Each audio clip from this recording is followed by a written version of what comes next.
Selamat siang teman-teman semua di podcast Lentera Dinamika. Kita bersama dengan Mas Darwis dan Mas Bayu dan Mas Yasir. Panggil Mas Yasir, panggil Mas Darwis atau gimana nih? Darwis aja boleh. Darwis aja boleh. Oke. Siapa tahu salah nama kan. Oke.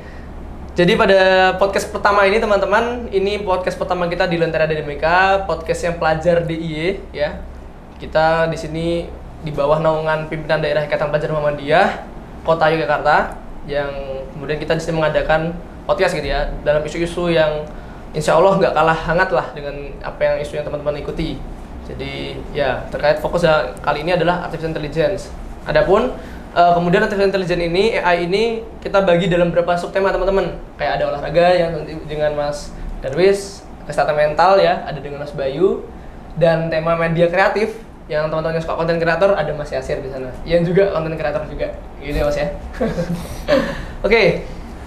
Aku mau nyoba kenalan dulu satu-satu mungkin ya, biar kita kalau di pepatah bahasa Arab tuh unsur maqalah wala tanzir manqalah.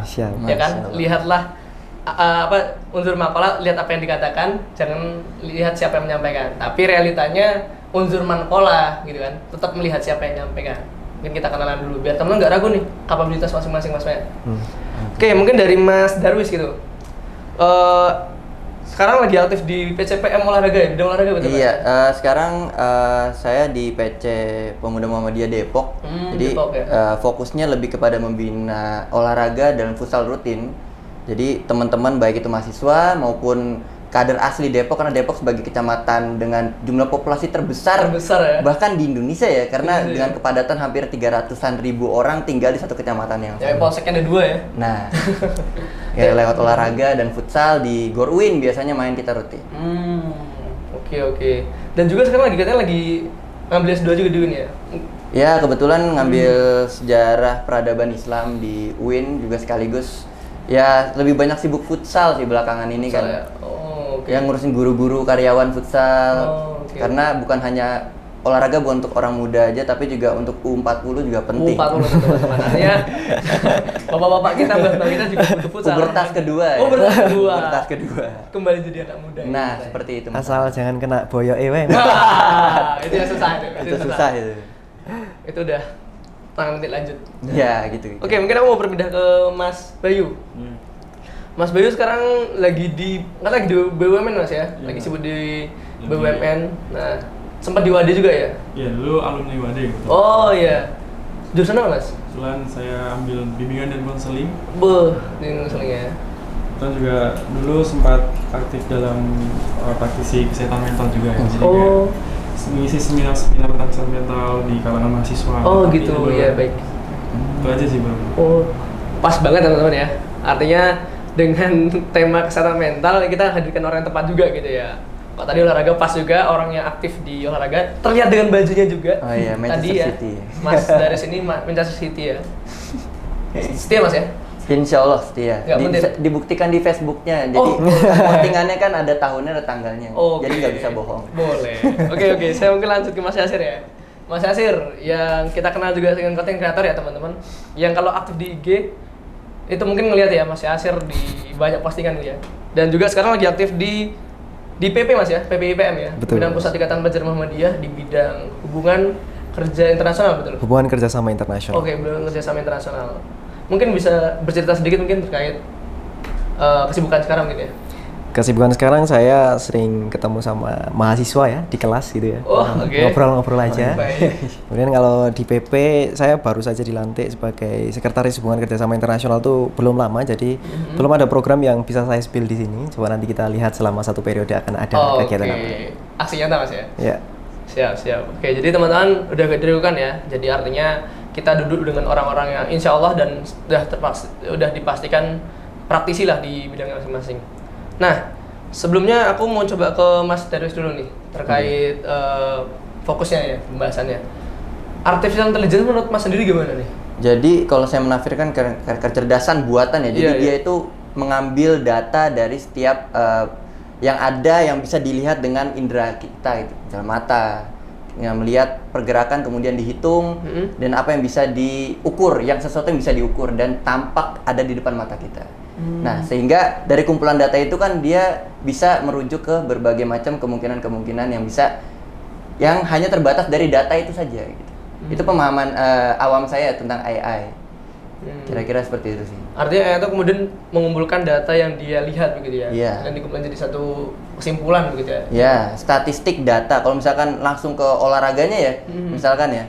Mungkin sepak bola kalau karena sebagai pemerhati sepak bola mulai dari zaman koran sampai zaman digital gitu kan, mengikuti bahwasannya ketika melihat suatu statistik itu terlihat mengasihkan ketika kita melihat bisa mengukur tendangan kita ke gawang berapa, bahkan di yang sekarang itu ada yang namanya expected goal.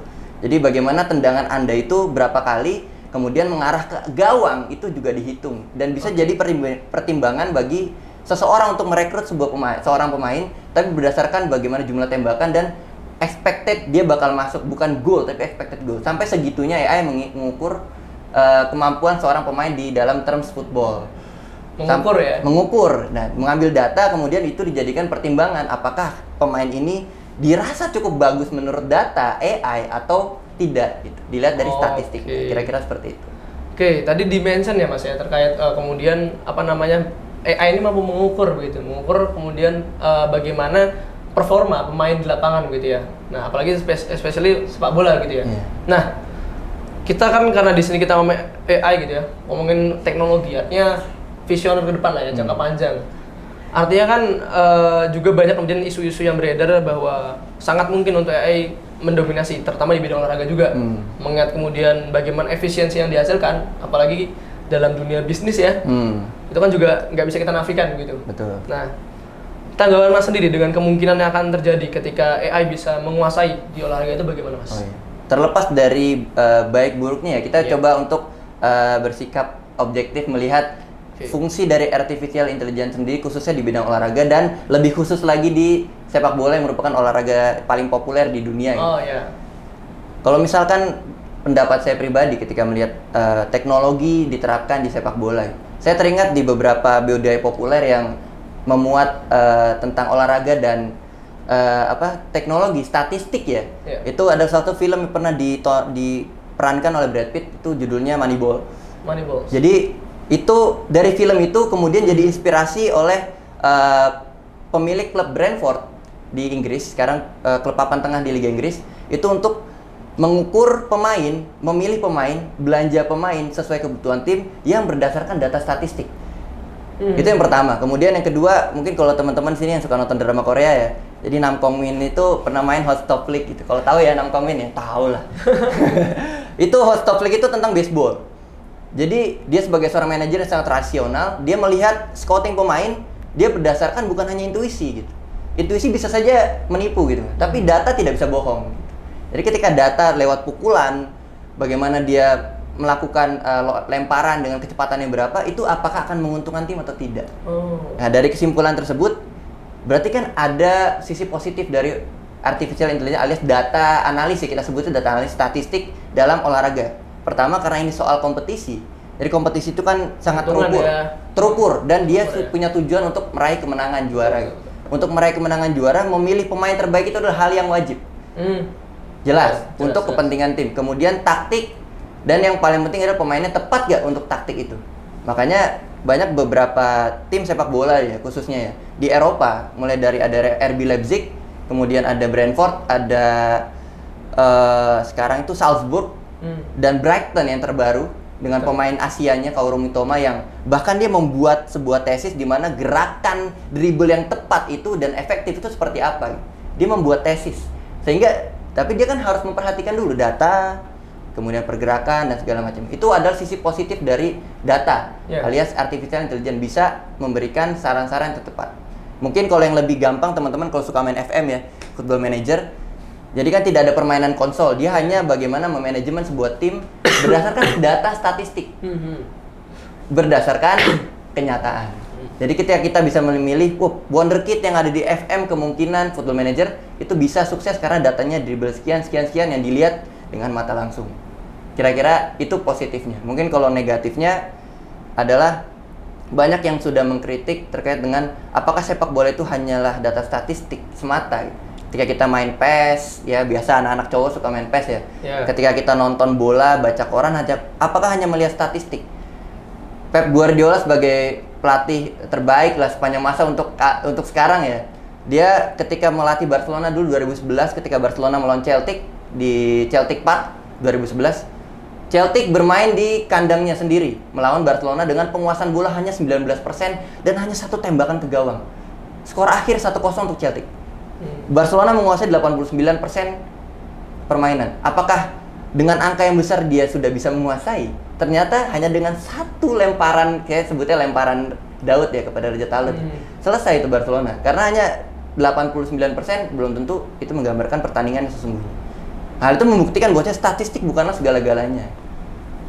Angka-angka itu hanyalah di atas kertas, tapi di atas lapangan untuk khususnya sepak bola, entah baseball atau basket, semua bisa terjadi. Ada keajaiban-keajaiban. Iya, artificial intelligence tidak akan bisa masuk ke sana mempengaruhi permainan, karena yang bermain di sini olahraga adalah manusia, bukanlah data, kecuali Anda bermain Football Manager. Oke. Artinya untuk dalam berarti visi kemudian penglihatannya Mas Darwis ini kemudian ke depan tuh nggak akan seburuk itu ya dengan adanya AI itu di lapangan gitu ya. Ada sisi positifnya, Ada positifnya. mungkin khususnya untuk sepak bola kita ya, tetap tragedi Kanjuruhan harus tetap segera dituntaskan. Itu PR buat Erick Thohir. Saya melihat ke kamera ya. Maaf ya teman-teman, saya sebagai pendukung Arema juga merasa sedih juga gitu. Oh, pendukung Arema? Ya nggak apa-apa lah dibully netizen lah. Klub empati nggak masalah. Tapi kan itu manajemennya bukan supporter. Tapi yang jelas untuk sepak bola Indonesia, gimana sih cara kita memajukan sepak bola kita gitu? Makanya mungkin salah satu positifnya PSSI dengan Erick Thohir, dia pengen datang ke Jerman. Bagaimana sih sport science di sana bisa menghasilkan pemain-pemain yang berjalan secara sistem, bukan berjalan dengan talenta. Ketika pemain terbaik Jerman di Piala Dunia 2014, Thomas Muller, dia bilang Jerman itu dibentuk sebagai suatu sekumpulan tim, bukan hanya mengandalkan 1-2 bintang saja. Jadi kekurangan satu itu bisa ditutup. Ganti, ya. Makanya kenapa Jepang sekarang begitu luar biasa permainannya, karena dia dulu sempat berguru memang ke Jerman. Dan bagaimana dia mengirim pemainnya ke Jerman, karena di sana tidak ada pemain batasan non Uni Eropa, karena beberapa negara itu membatasi non Uni Eropa untuk bermain di liganya, tapi Jerman memberikannya secara terbuka. Wataru Endo, Kaoru Mitoma, dan mungkin teman-teman masih asing ya, karena besok Jepang akan lawan Indonesia di Piala Asia di Qatar besok. Oke. Piala Asia 2024 di Qatar. Jerman pun yang sebagai gurunya pun dikalahkan oleh Jepang 1-4. Hal ini membuktikan sport science itu bisa memajukan sepak bola dengan data-data yang terekam, dengan kita bisa melihat performa pemain lebih detail, bisa lebih tepat, dan juga memilih pemain bukan berdasarkan pemain titipan. Karena kesenangan kita kan selalu titip sana titip sini kan. Anak titipan pejabat sini harus main. Ya, udah mulai ya. Aduh. Tenang, kita demokrasi, bebas berpendapat. Ya kira-kira. Terakhir juga itu ya. Ya kira-kira seperti itulah dari saya. Artinya berarti kemudian AI ini kembali ke kitanya sebagai subjek ya. Kemudian memanfaatkan seperti apa? Bisa kemudian menjadi satu dimanifestasikan sebagai sport science tadi ya. Ya, sport science. Yang kemudian bisa justru memberdayakan manusia itu sendiri bahkan ya, membantu. Betul. Prinsip teknologi. Oke. Terima kasih Mas Darwis. Ya. Mungkin ini udah dapat nih titik didihnya. Oke, kita mau coba berpindah lagi nih. Siap. Ke Mas Bayu, ke kesehatan mental nih. Kita pindah dulu Mas ya. Oke. Nah, tadi udah sedikit dikulik terkait AI, mungkin dari Mas sendiri mungkin mau kasih tambahan mungkin terkait AI itu bagaimana gitu ya. Dari kacamata Mas sebagai kesehatan mental. Kalau saya lihat dari AI ya, hasil dari beberapa artikel yang saya baca dan setuju dengan pendapat dari Mas Darwis tadi. Itu betul. Tapi menurut saya ada beberapa hal di mana AI atau artificial intelligence itu merupakan seperti ibaratnya kayak otak manusia versi mesin. Oke. Gitu, di mana menarik. AI ini tuh merupakan sebuah sistem sebenarnya, sistem komputer di mana dia itu bisa membuat keputusan. Di mana keputusan ini tuh diambil dengan menirukan cara berpikirnya manusia seperti itu. Dan hal ini sesuai dengan pendapatnya dari pencetus dari AI itu sendiri, John McCarthy ya kalau nggak salah itu namanya. Itu menyatakan bahwa AI ini merupakan model dari otak manusia itu sendiri, bagaimana cara berpikirnya dan bagaimana cara berperilakunya seperti itu. Makanya tadi AI bisa menyentuh berbagai aspek, salah satu olahraga, terus kesehatan mental dan berbagai hal seperti itu. Oke.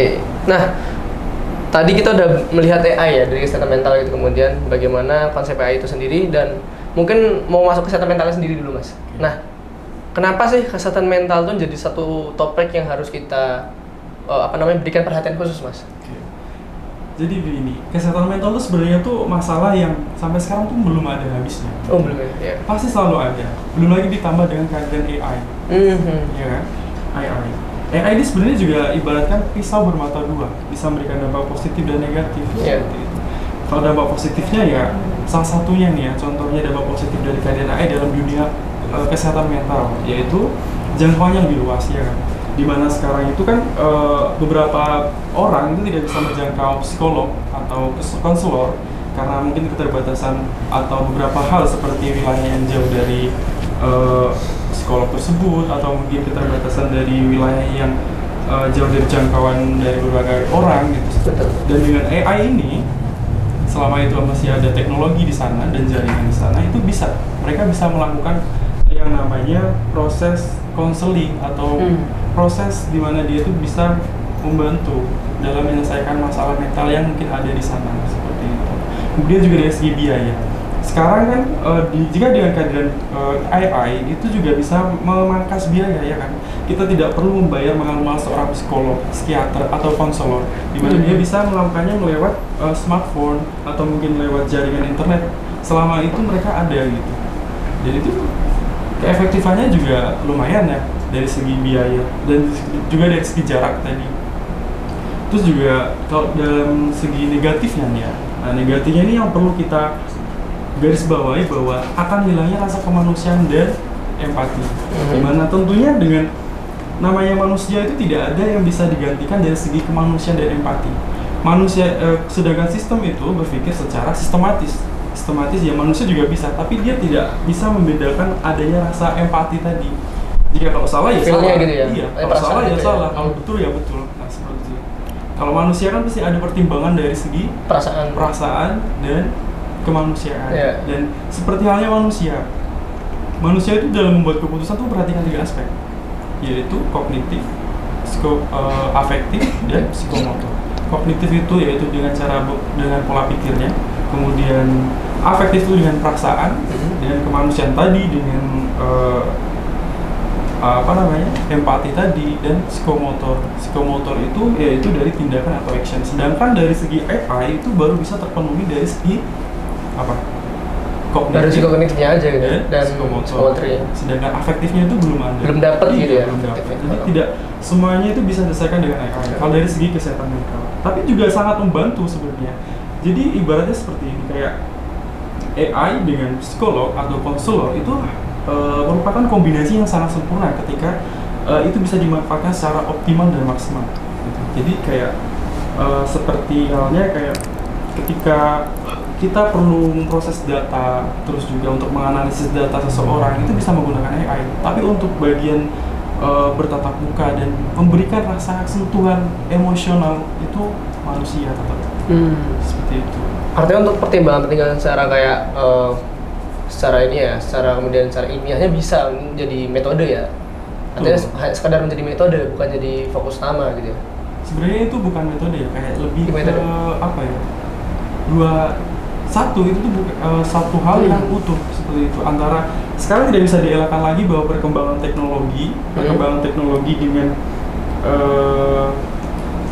dengan kesehatan mental itu harusnya saling beriringan. Itu juga bisa menjadi sebuah strategis di mana kita mengakali gimana kita bisa survive, kesehatan mental kita tetap terjaga di tengah gempuran teknologi yang sangat berkembang pesat. Salah satunya yaitu dengan berkolaborasi. Oh, artinya AI sebagai kolaborasi ya? Iya, betul. Makanya bukan AI gerak sendiri, bukan sekolah gerak sendiri gitu. Sebuah kesatuan di mana dia saling berkolaborasi. Oke. Siap. Mungkin tadi udah banyak topik yang udah sudah dalam satu terangkuman dari Mas Bayu ya, bahwa misalnya kemudian bagaimana urgensi kesehatan mental perlu kita jadikan satu fokus utama ya di era saat ini, karena memang isu kesehatan mental dari zaman kesehatan mental dari zamannya Pak Harto, dari zamannya bahkan sebelumnya lagi nyampe sekarang zaman yang udah modern pun isu kesehatan mental masih dan bahkan nambah ya. Iya. Nambah modelannya. Tambah teknologi semakin berkembang itu bisa menjadi trigger dari kesehatan mental lagi. Dan itu tergantung dari manusianya bagaimana cara menyikapi dari teknologi tersebut. Ada yang bisa berdamai atau mungkin bisa terpuruk gara-gara teknologi. Oh iya, siap. Oke, terima kasih Mas Bayu. Mungkin kita coba ngambil titik-titiknya dulu ya. Nah, baru nanti kita elaborasikan sama-sama mungkin ya. Artinya kita harus apa setelah ini gitu. Mas Yasir mungkin. Mas Yasir ini sebagai juga tadi saya sebut di awal konten kreator juga ya, dan memang aktif di media pastinya kan. Nah dari Mas Yasir sendiri, pandangan Mas Yasir melihat AI dari sudut pandang sebagai seorang media kreatif, yang pasti dong isu teknologi AI pasti deket banget. Gimana Mas? Monggo. Sukanya saya mengiyakan satu undangan dari teman-teman pelajar di Jogja adalah pelajar Jogja itu selalu bisa menghadirkan forum-forum dialektis. Salah satunya ini. Perdebatan mengenai artificial intelligence itu tadi sudah disampaikan dengan Brother Darwis dan Brother Bayu terkait dengan model pengembangan artificial intelligence gitu. Tetapi saya sebagai orang yang kalau misalkan dikatakan sebagai content creator enggak juga. Oh, enggak juga ya. Karena memang disiplin ilmu saya dari hubungan internasional banyak membahas isu politik, terutama pada aspek security and defense gitu. Tapi saya melihat artificial intelligence ini betul seperti yang disampaikan oleh Mas Bayu tadi, bahwa artificial intelligence ini menjadi dua mata pisau gitu. Tetapi pisau itu biasanya matanya yang satu itu tumpul. Kalau ketika tadi dikatakan bahwa artificial intelligence ini banyak mendatangkan keuntungan, terutama pada aspek kesehatan mental dan olahraga, saya justru akan mengkritisi satu hal. Beberapa waktu yang lalu viral sebuah trilogi buku yang ditulis oleh Yuval Noah Harari. Itu adalah seorang sejarawan dari Israel yang menulis buku pertamanya itu judulnya Sapiens. Kemudian buku keduanya itu adalah Homo Deus. Homo Deus itu di dalam buku yang tebalnya segini ya, warna hitam itu dijelaskan bahwa era modern saat ini masyarakat dunia itu lebih banyak mati bukan karena perang, tetapi mati karena isu kesehatan mental, bunuh diri. Salah satu penyebab utamanya adalah overload informasi. Overload informasi ini dari mana? Dari artificial intelligence. Justru. Jadi timbul pertanyaan mendasar, sebetulnya artificial intelligence itu apakah mampu untuk menduplikasi pikiran manusia secara komprehensif dan menyeluruh, atau hanya beberapa bagian saja? Ketika kita berbicara artificial intelligence, maka yang paling mendasar adalah artificial intelligence perlu kita lihat melalui kacamata public ethics. Tadi saya tertarik gitu ya ketika Brother Darwis menyampaikan bahwa oke, teman-teman kenal film Korea dan lain sebagainya. Dan saya yakin teman-teman perempuan-perempuan yang ada di sini, bahkan mungkin laki-laki gitu ya, itu kenal NCT, kenal EXO dan lain sebagainya. Tetapi sepakatkah kita bahwa dengan banyak mengkonsumsi produk Korea Selatan itu, banyak produk yang tiba-tiba hadir di Indonesia? Hadirnya dari mana? Dari artificial intelligence. Bagaimana teman-teman itu di dalam kurun waktu 0, sekian detik mengakses sebuah video tentang EXO dan lain sebagainya, ada sebuah algoritma yang membentuk satu kecenderungan teman-teman menyukai sebuah isu tertentu. Dan itu diakumulasi melalui algoritma internet gitu ya. Kalau dulu kita nyebutnya masih DARPA gitu. Sekarang kita udah banyak istilah-istilah lain. Itu diakumulasi menjadi big market dan big data. Masalahnya adalah itu tuh tidak kita kehendaki. Sehingga orang yang akan banyak diuntungkan dari artificial intelligence itu justru developernya. Dia akan banyak kemudian mengeksplorasi apa yang kita sampaikan atau kita lihat melalui media sosial misal. Tetapi di satu sisi yang lain, kita dipaksa untuk kecanduan melakukan hal tersebut. Sehingga Ya kalau orang dulu kita sederhananya gini deh. Orang dulu sederhananya harus mandi, tapi itu ketika mereka mandi, mereka harus memikirkan bagaimana air itu tertransfer dari bawah sumur ke atas baru bisa pakai gayung. Gitu. Yeah. Sedangkan kita saat ini bahkan melalui ponsel, tik, kamar mandi tiba-tiba sudah ada airnya. Sehingga orang saat ini tidak lagi memikirkan sesuatu untuk dilakukan, tetapi hanya butuh waktu sepersekian detik, sesuatu itu sudah bisa hadir secara instan.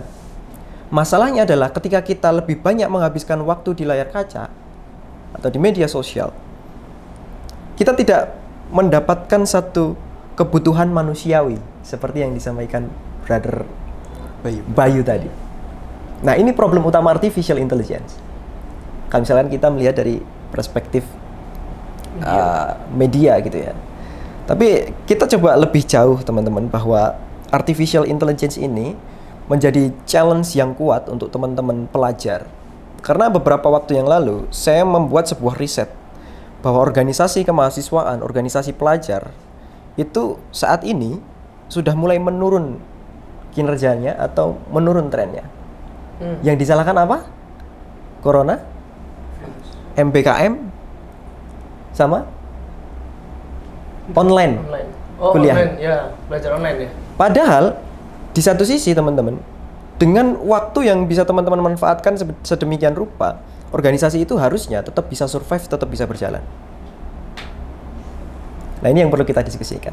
Nah, adapun kalau misalkan kita melihat dari sisi media ya, walaupun sebetulnya saya tidak ahli di bidang itu, public ethics di media sosial itu perlu disupport dengan digital literasi yang bagus. Digital literasi itu bukan sekedar kita membaca berita 1 menit, 2 menit gitu ya, atau melihat konten viral di TikTok yang diproduksi oleh orang yang punya tim sendiri dengan durasi 60 detik sampai 90 detik terus viral gitu. Itu tidak cukup, tetapi digital activism dan digital literasi itu adalah kemampuan mengakumulasi informasi itu menjadi sebuah langkah konkret untuk dilakukan di kehidupan sehari-hari. Dan tidak impulsif. Artinya, kita tidak perlu untuk semua-muanya itu di komen gitu ya, semua isu di komen. Bahkan kalau misalkan teman-teman melihat, ya kalau tadi moderator sudah tahu akun Instagram saya, dan pasti akan melihat komentar-komentar itu isinya netizen makian semua. Itu yang perlu kita lihat sebagai upaya kita untuk membangun sebuah cara pandang baru bahwa media ini perlu kita sikapi dengan cara-cara yang lebih humanis dan dengan kemampuan menganalisis sebuah isu secara general dan secara matang dalam berbagai perspektif. Itu sih. Oke, berarti menarik Mas ya, karena kalau teman-teman juga ini ya, kalau teman-teman melihat satu film, ada juga Mas kalau ngomongin soal isu bagaimana ngerinya ya. Kalau tadi kan kita dengerin isu positif ya dari olahraga, kesehatan mental. Ini kemudian dialektikanya ngalir nih, karena ada antitesisnya sini bahwa kemudian nggak selalu kok gitu. Ada kemudian yang mengerikan gitu. Ya tadi kemudian saya pernah nonton itu Social Dilemma, film yang dikeluarkan Netflix, bagaimana yang itu yang ngisi adalah banyak dari orang-orang yang pernah berpengaruh lah, ataupun masih di sana, dari Google, dari pendiri Twitter dan penemu pembeli like-nya Facebook.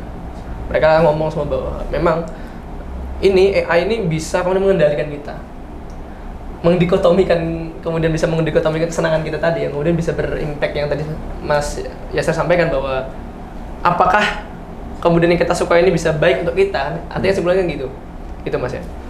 Nah, artinya kalau gini Mas, yang jadi pertanyaan adalah kemudian setelah kita berpikir ternyata AI sebegitu berpengaruhnya gitu ya, sampai hal-hal yang kita sukai, hal-hal yang bahkan nggak pernah kita bilang ke yang lain, ya itu bisa kemudian AI tahu gitu ya.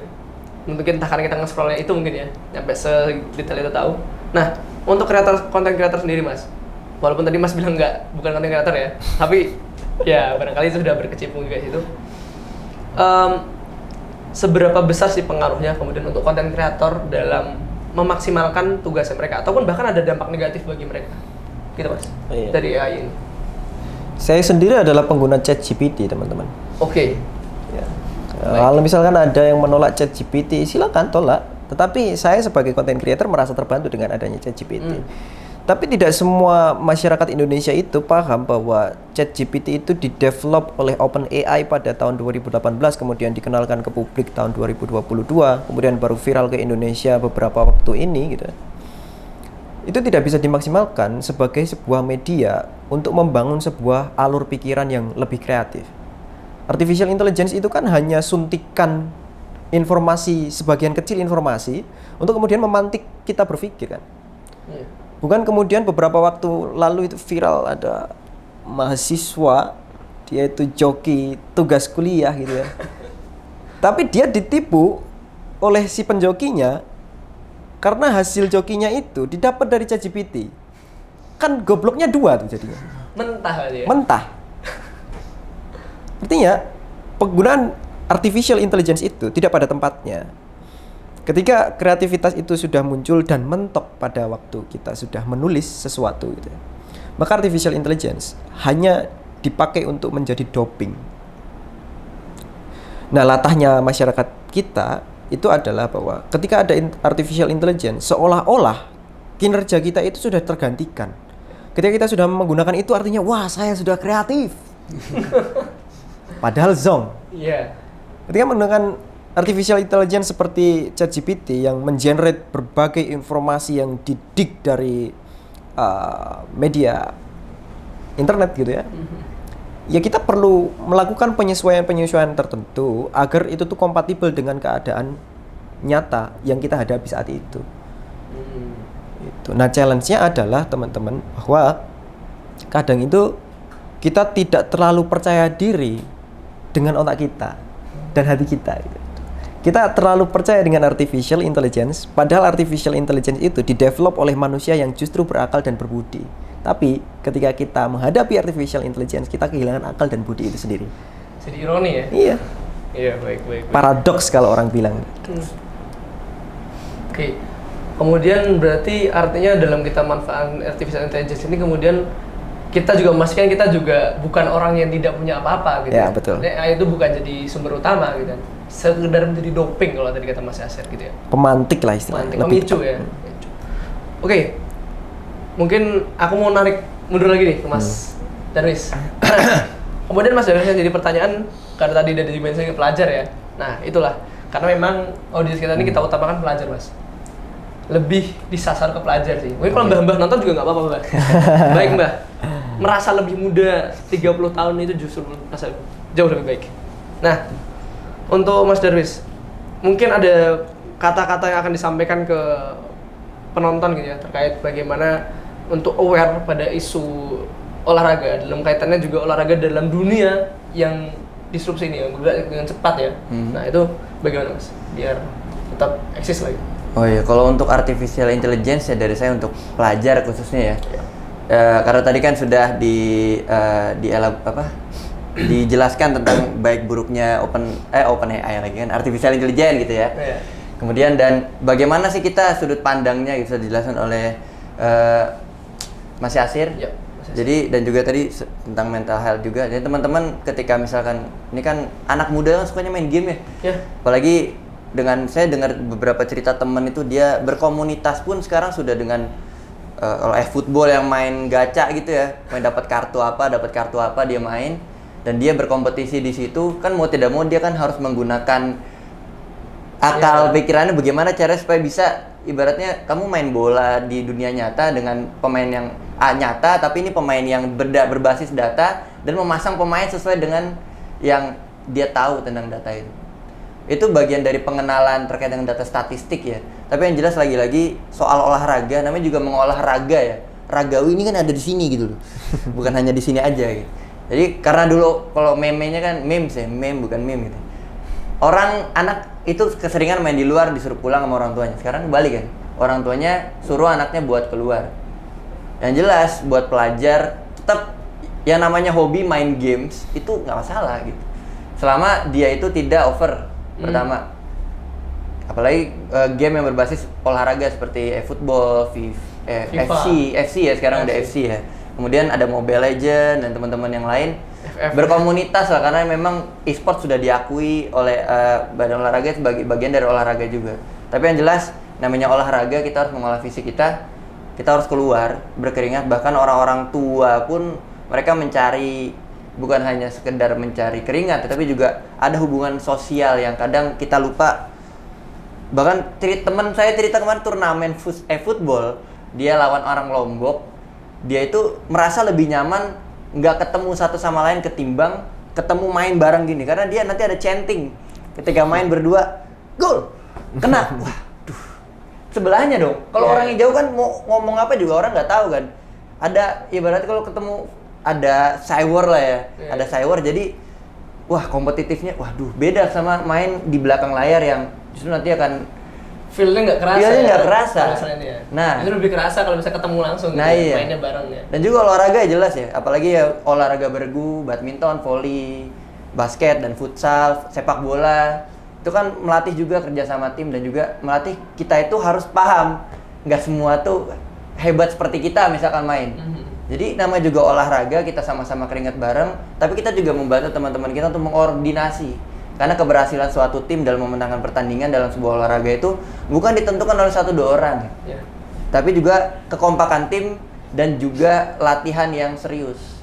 Jadi buat pelajar khususnya, bagaimana teman-teman kelebihan energi, kalau misalnya energinya dibuang hanya untuk maki-maki di media sosial, merasa FF lebih baik dari Mobile Legends gitu kan.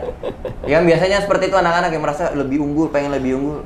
Kembalilah ke lapangan, kita nikmati olahraga sebagaimana olahraga, bukan hanya sekedar data statistik, tapi juga mewujudkan persahabatan dan kekompakan untuk dan juga menyalurkan energi muda kalian semua. Oke. Itu teman-teman dari Mas Darwis, bahwa kita selain memang ya AI itu justru AI dan dalam hal ini teknologi ya kemudian bisa memudahkan kita, bukan berarti juga menyita kebersamaan kita, waktu kita gitu ya. Artinya bertemu teman itu juga perlu, kemanusiaannya biar terlatih gitu ya. Nah, seperti itu.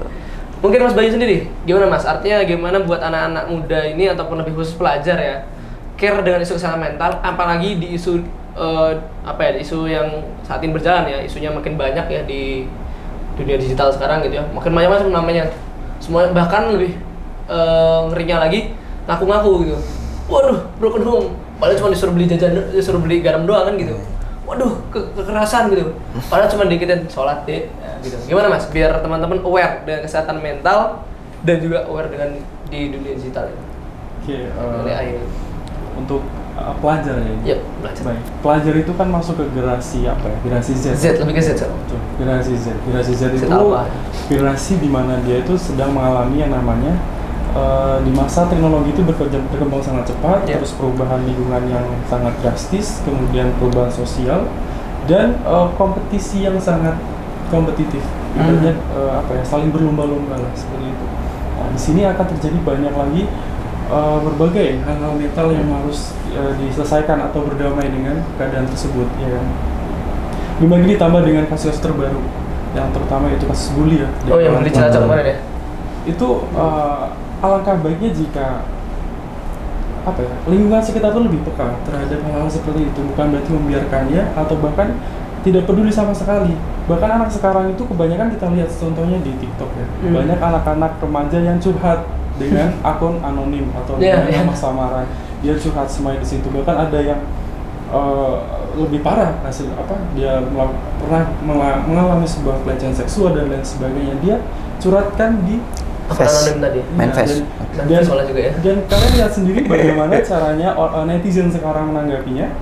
Ya, saya rasa menurut saya netizen sekarang ini di sosial media mulai bijak lah ya. Mereka saling support satu sama lain di komentar, memberi dukungan dan lain sebagainya.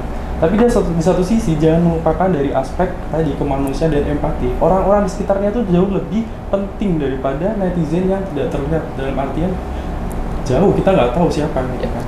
Alangkah baiknya jika teman sekitarnya, terus juga keluarganya dan bahkan rekannya lah setidaknya, dia tuh aware terhadap kondisi anak atau remaja tersebut, pelajar tersebut, jika dia tuh butuh orang untuk mendengarkan atau didengarkan seperti itu. Sehingga kasus-kasus yang tersebut bisa terselesaikan ya gitu.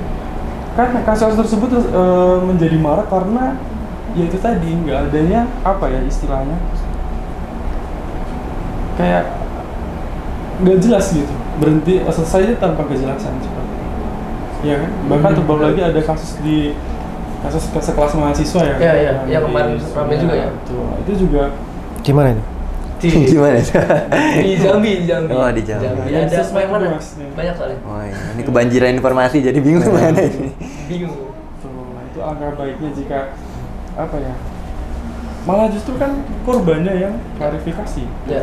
Itu apakah di mana letak dari segi kemanusiaan dan seperti itu? Karena mereka sudah terbutakan mungkin menurut Mas Yasir tadi karena mereka terlalu mendewakan gitu ya, sehingga mereka lupa untuk rasanya berempati dan rasa kemanusiaan terhadap sesama.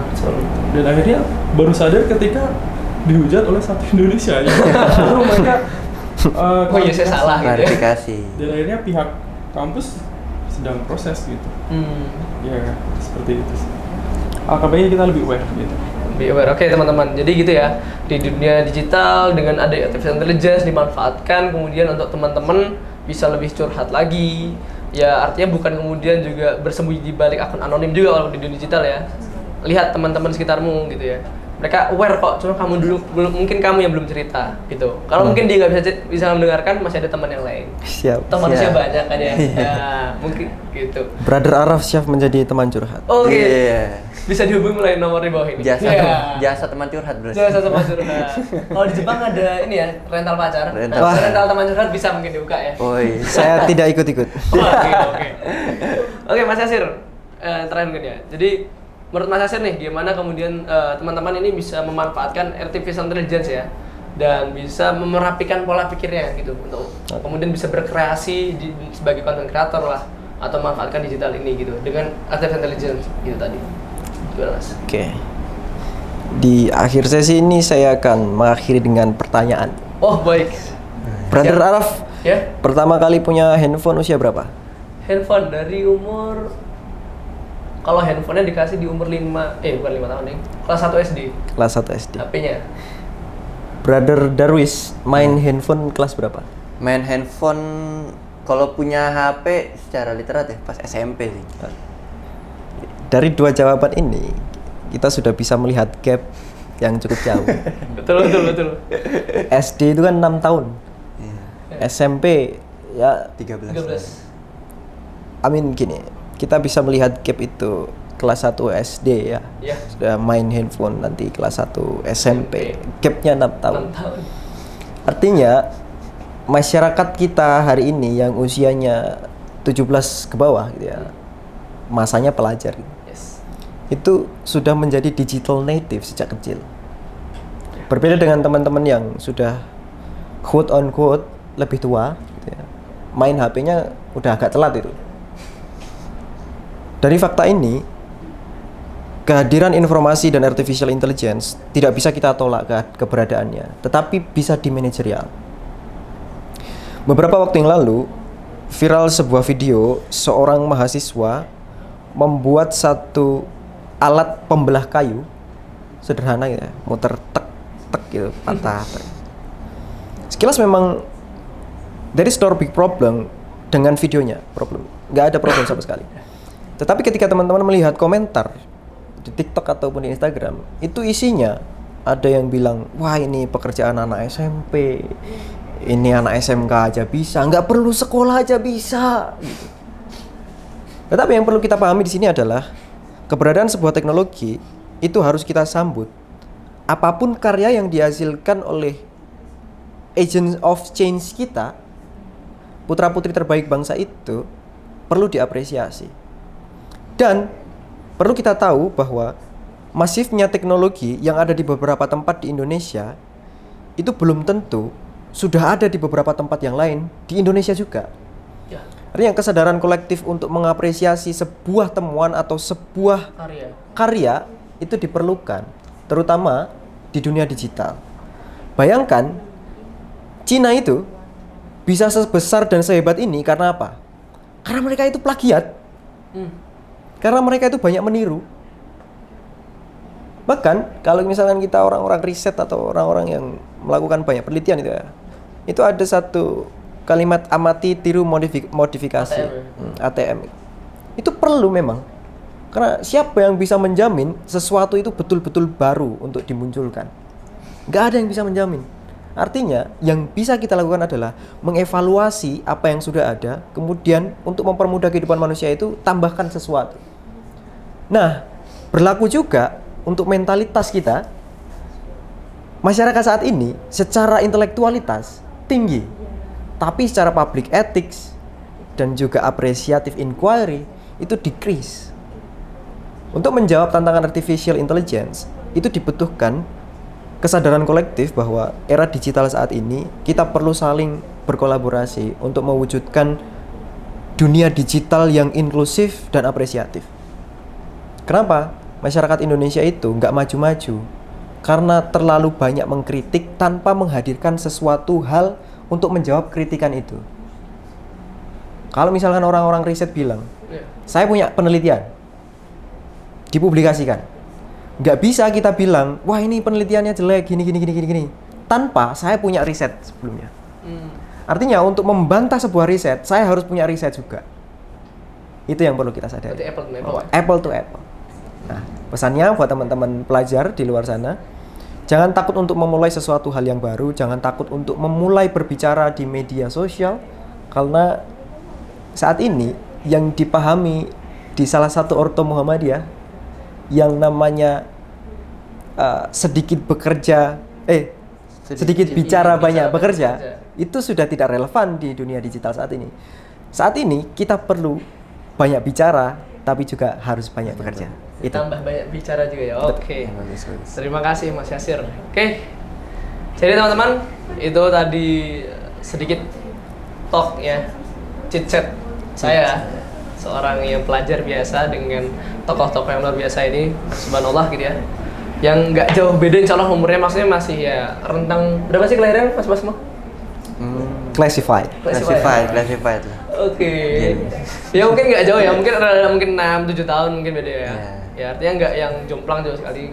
Pembicaraan kita bisa lebih ngalir di sini gitu ya. Nah, teman-teman, pada dasarnya tadi atas semua pembicaraan kita dengan isu artificial intelligence ini, satu kesimpulannya adalah bagaimana kemudian kita bisa memanfaatkan artificial intelligence ini, bukan menjadikan AI ini ataupun artificial intelligence sebagai satu-satunya. Memanfaatkan, ya ingat teman-teman, manfaatkan sebagai alat ya. Karena apa teman-teman? Pada dasarnya kita adalah manusia ya. Manusia yang kemudian harus hidup bersosial, hidup bermasyarakat, dan itu menjadi satu hak dan kewajiban dasar yang nggak bisa kita tinggalkan. Hak asasi manusia ya.